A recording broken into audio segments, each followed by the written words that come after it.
Alright, what is going on, y'all? We are back with another video. My first video of 2022. Hope y'all have happy holidays. Hope y'all have happy New Year's. Hoping and praying and wishing that 2022 is a better year.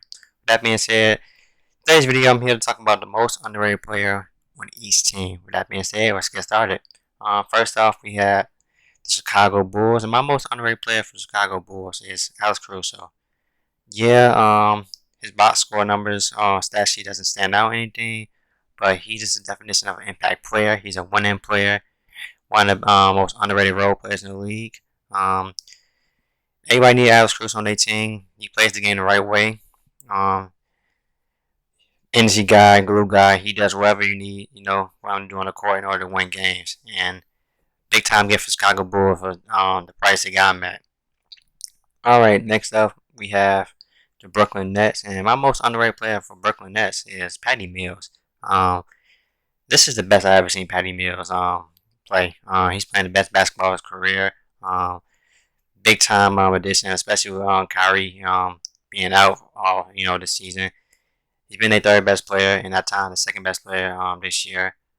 He's been lights out from three, scoring a little bit over 14 points per game, shooting a little bit over 43%, over 7 attempts a game. That's insane efficiency from outside.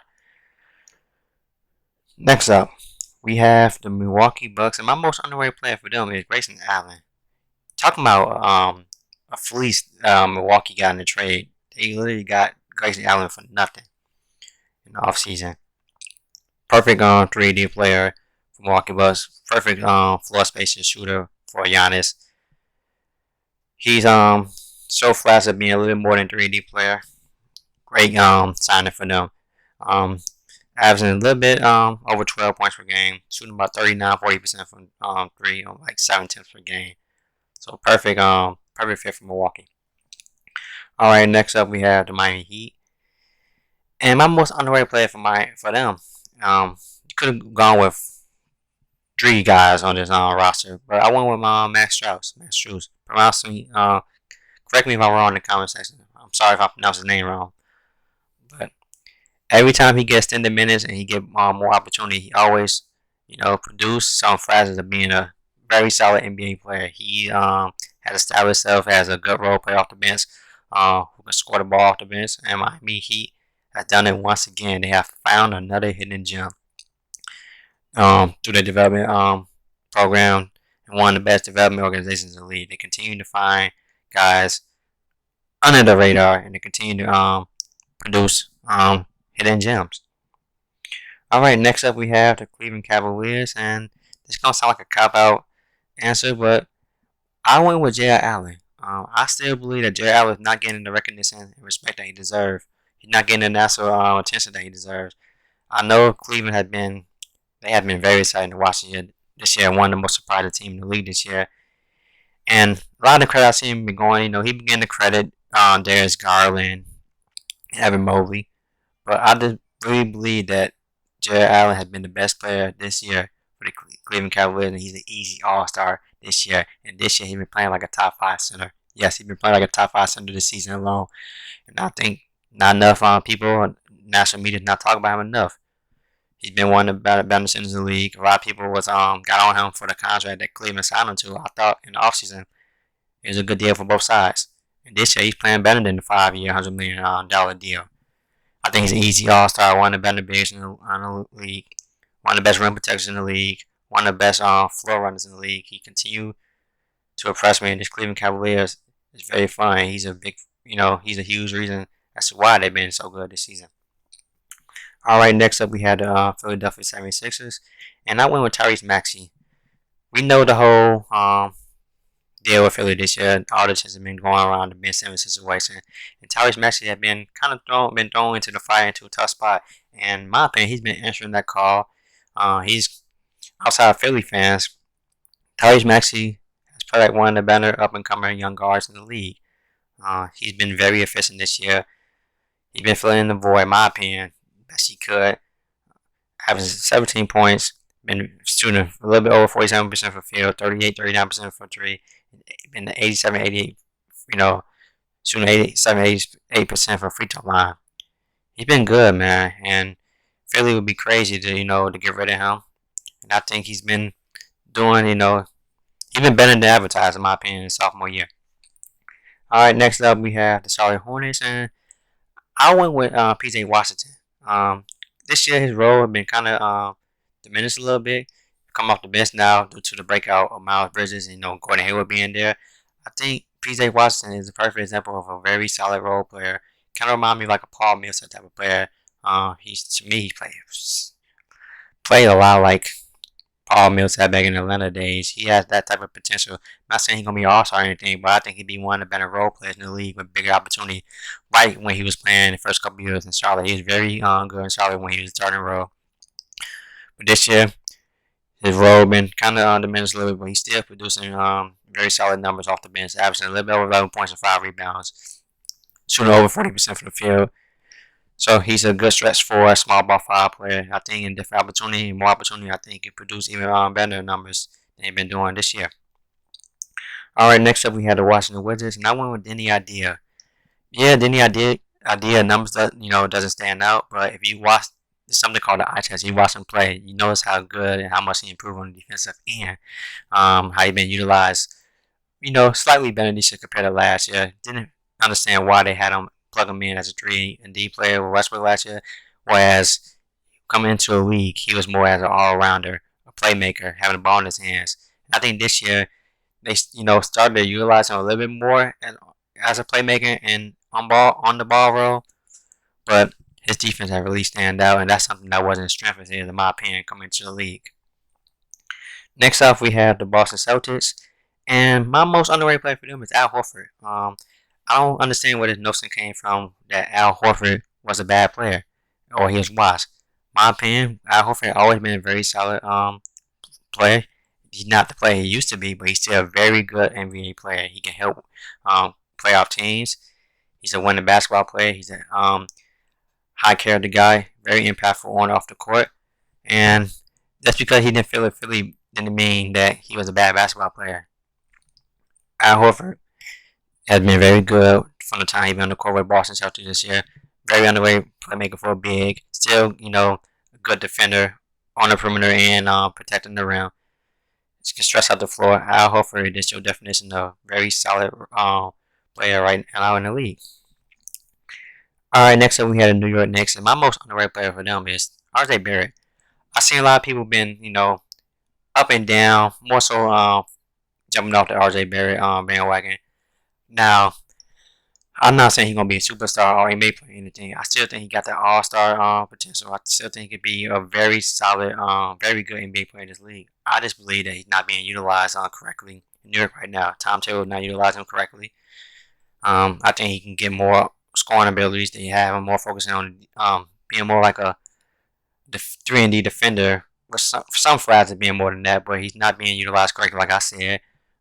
He's been having up and down, yeah, and that's due to the fact that he's been having an inconsistent role. They've been running the offense through Julius Randle, which, in my opinion, he's kind of fallen off compared to last year and returned back to Julius Randle before last year. I think RJ Barrett need to be utilized more. They need to go to him more. I think he's not being maximized. Alright, next up we have the Toronto Raptors, and I went with Fred VanVleet. Fred VanVleet has been the best player for Toronto Raptors this year. I know Scottie Barnes began the most attention this year. Rightfully so, he's been very good. But Fred VanVleet is the all-star this year. He's posting career highs in points, assists, field goal percentage, free throw percentage, and three-point percentage just about. He's been very good this year, averaging a little bit over 21 points and 7 rebounds. My opinion, he's all-star this year. Let's see what happens with that. He's just not getting talked about a lot because Toronto obviously not, top 16 and they are in the play-in hunt, I believe. Correct me if I'm wrong in conversation, but he's been very good, and I don't think a lot of people are talking about how good he's been this year. All right, next up we have the Atlanta Hawks, and this might be, I don't want to say a controversial take or yeah, I was gonna go controversial, but Cam Reddish. I think Cam Reddish is still the most underrated player on the Atlanta Hawks. You see what he's doing when Trae Young is out. I know he's been the first couple of years he's been up and down, hasn't been able to put it all together. He's been inconsistent, but this year I feel like he's been putting more together, especially during the time Trae Young was out. You see how good a two-way player can be, how good of a scorer can be. Trae Young being out, I just think when they are fully healthy and how deep they are in the wings and overall talent of this team, I think Cam Reddish not being maximized, and I think in a different opportunity, and especially in like a young rebuilding team, he can average anywhere from 18 to 20 points right now. That's just my opinion. I just think they got too much talent going around. In Atlanta, Trae Young obviously has been balling out, but I think Cam Reddish still could be the All Star. I still think he All Star potential. That might be a hot take, but I'm still very high on Cam Reddish. I think he can be a very good player in this league, and I think he need more opportunity, and that might be in a different situation. All right, next up we have the Indiana Pacers, and I went with Aaron Holiday. I think Aaron Holiday is one of the more underrated role players in the league. He's a perfect 3D wing player. He can help a lot of contending teams out, and I actually speculate that he will be a hot commodity during the trade deadline. I think a lot of contenders going to be going after Aaron Holiday. Excuse me, when and if Indiana Pacers go on a fire sale during the trade deadline. All right, next up we have the Orlando Magic, and I went with a rookie, and that's Franz Wagner. He's someone who, out of the top 10 pick, I was the least, high on. I had the least confidence in. I thought he was gonna be no more than a role player, and he's already proven to be better than I thought he's ever gonna be in the NBA. Love the fact that he proved me wrong. Love the way he was playing this year. He's showing flashes of being a very good NBA player already. He's all arounder. Continue to nice size in the wing, can defend the best players, can defend multiple positions. Better scorer, he can create off the dribble. What I thought, got a very bright future for Franz Wagner. I think he's not getting talked about enough. Obviously, he's the top three. He's in the rookie of the year race. In my opinion, he's top three in the rookie of the year race. All right, next up we have the Detroit Pistons. I want Hamid Diallo. Hamid Diallo, the player, a lot of upside. Very athletic. Didn't get the biggest opportunity in OKC due to the fact that OKC at the time he was there was a playoff team. Last year when he did get the opportunity, he saw some big flashes, but he was inconsistent. This year, didn't play a lot up until last few weeks. I thought he should be getting time in Detroit. I thought Detroit needed more scoring, and he provides scoring, especially off the bench for Detroit. Due to the fact now he got more opportunity, he's been showing out. He's been very good, and I thought he had the potential to be this type of player. He could be a microwave scorer off the bench. Hopefully, he continues to get more opportunity for Detroit. All right, next up we have the Golden State Warriors, and I went with Juan Toscano Anderson. Juan Toscano Anderson is a perfect example of a role player, high energy guy, great hustle player. His energy is contagious, infectious. He does whatever you need him to win games. He's just a high impact guy. Golden State Warriors, perfect fit for Golden State. A lot of teams would love to have Juan Toscano Anderson. All right, next up we have the Phoenix Suns, and I went with Javel Mcgee. Javel Mcgee is having a very good season off the bench. Been one of the best backup bigs in the league. If you look at his per 36 numbers, which I typically don't like to draw the stat a lot, but his per 36 numbers is the same, averaging 24.17 rebounds, and over 3 or 4 blocks a game per 36. Also averages 8 fouls per game, but that's coming with the territory with JaVale McGee. Next up, we have the Utah Jazz. Now I went with Royce O'Neal. Now Royce O'Neal is someone who's not going to pop out, especially on the stat sheet, or he doesn't stand out on the court. But he does all the dirty work. He guards other team best player. He the best perimeter defender. He's a 3D player. He can knock down street at a pretty high clip. Overall, solid player. Very good role player. He's an unheralded player who doesn't get enough appreciation for what he does for the Utah Jazz. Utah fans understand how valuable he is to their team, though. Next up, we have the Memphis Grizzlies, and I went with Desmond Bane. Desmond Bane, in my opinion, has been one of the most improved players this year. You talking about having a sophomore jump. Desmond Bane is the definition of a sophomore jump, averaging a little bit over 17 points. Been their second best player this year. During the stretch that Ja Morant missed games when they went like 10-1 without him, he was phenomenal. Shown more than just being a 3D player. He's shown off the dribble creation. He's shown his finishing ability has improved from last year. He's a strong, stocky two guard.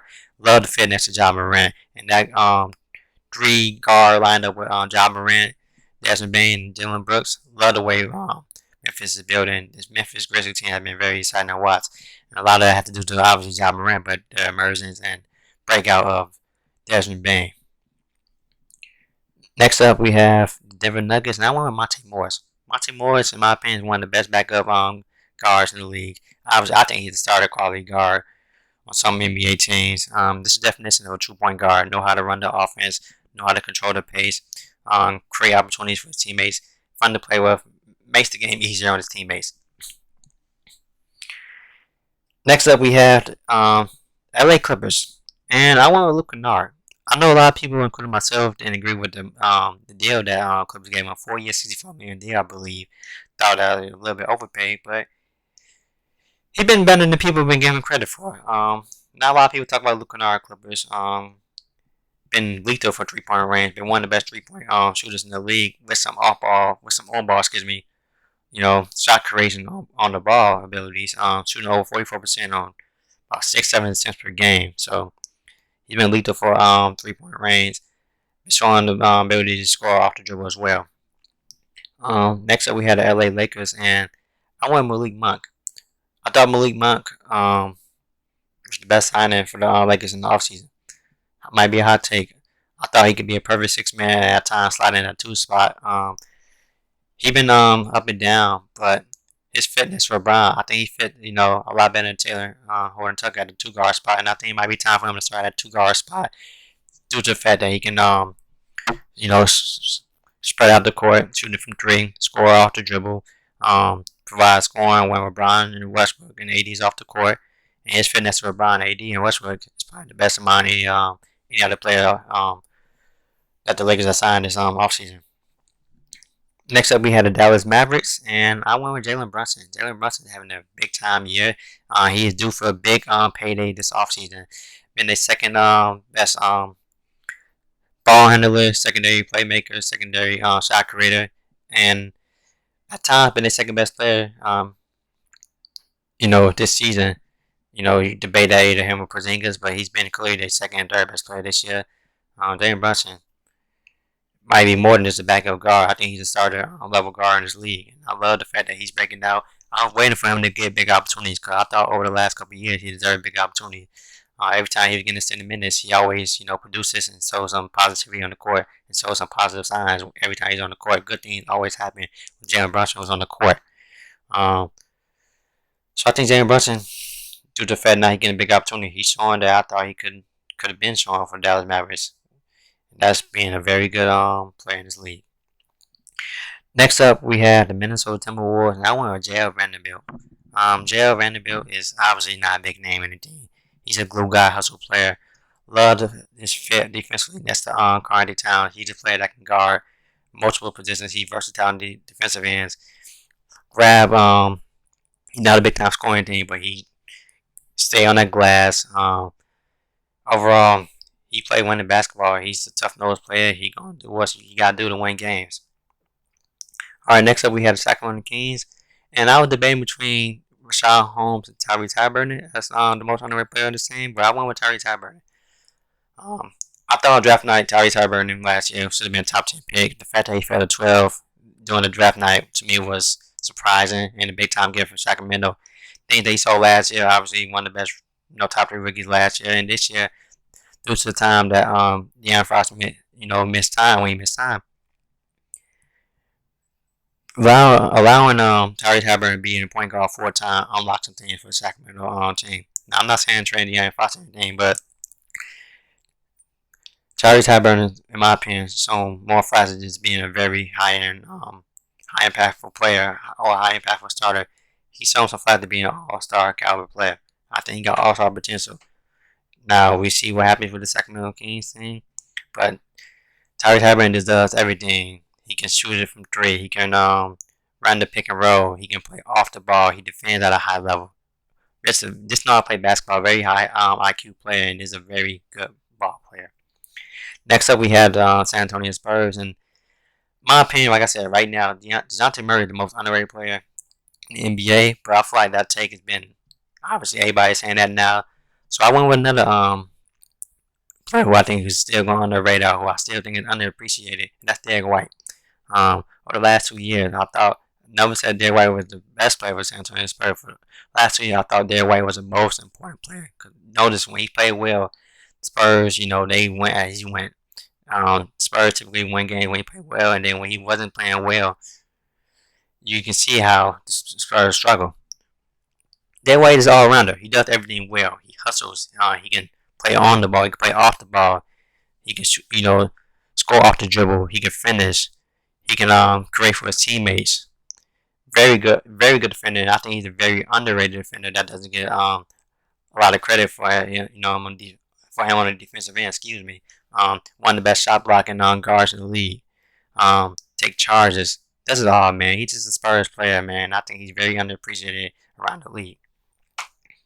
All right, next up we have the OKC Thunder, and I went with Lu Dort. If you've seen the progress that Lu Dort had made from this year, from when he first entered the league, you will recognize the player. From player where teams would dare him to shoot threes, they would leave him on the island to shoot threes, who had no scoring, ability his rookie year, averaging over 17 points per game. Granted, is on the bad OKC team, on a rebuilding OKC team, and OKC has been better than people have been, than people been giving them credit. I think they rebuilding the right way. But Lu Dort is one of the best on-ball defenders. Been better finishers. He started off the season kind of sluggish, and then he got on a real hot streak, and then he kind of been sliding off a little bit lately. But you can definitely see the improvement on the offensive game. Very pivotal player on the championship or playoff contending team. Everybody needs Lu Dort. Kind of got that blue collar around him. Everybody love him having his team and hate to play against Lu Dort. Alright, next up we had the Portland Trailblazers, and I went with Anthony Simons. Anthony Simons to me always have elite scoring. I don't want to say elite scoring ability. He had very high potential for scoring the ball. And every time he got an opportunity, you see no flash in him being a very good scorer in the league. He's still very young in this league. I feel like he's been in this league for like 4 or 5 years, but he's still, I believe, only like 22, 21 years old. I think he's one of Portland's few young pieces you can you can be excited about. This year had definitely been in his best year so far, getting more opportunities, especially with Dame and CJ missing a extended period of time. Still think he got a lot of upside in this league. All right, next up we had the New Orleans Pelicans. I went with Josh Hart. Josh Hart is the definition of a glue guy. He's a player who does on guard the team, best defender, one of the best rebounding guards, plays hard all the time, takes charges, finish. His finishing been better as years gone by. He can shoot it from 3, play multiple positions. He just does it all, man. Definition of a big time role player that a lot of teams can use. It is unfortunate that New Orleans is very dysfunctional right now. And I hope they get everything situated. And last but not least, we have the Houston Rockets. And I went with Jason Tate. The fact that he's been this productive as an undrafted guy, it's amazing, man. He's a tough nosed player, hard playing player, another blue collar guy. He's a player that you would love to have your team, and I think he doesn't get talked about enough. For the Houston team, obviously Houston's not very good right now, but whenever Houston is back to being a playoff team, I think Jason Tate would be a very pivotal rotational player for them. With that being said, that's all for the video today. I hope you guys enjoyed the video. If you guys liked the video, please like the video. If you're not subscribed yet, please hit the subscribe button. It helps me a lot. I greatly appreciate it. And let me know in the comment section who is your most underrated player on your respective team, your favorite team. Let me know in the comment section. I'm definitely looking for more engagement. With that being said, I hope you guys enjoyed my video, man. Let's play for better 2022. Let's play for a good year. And you guys have a good rest of your day, man. Peace out.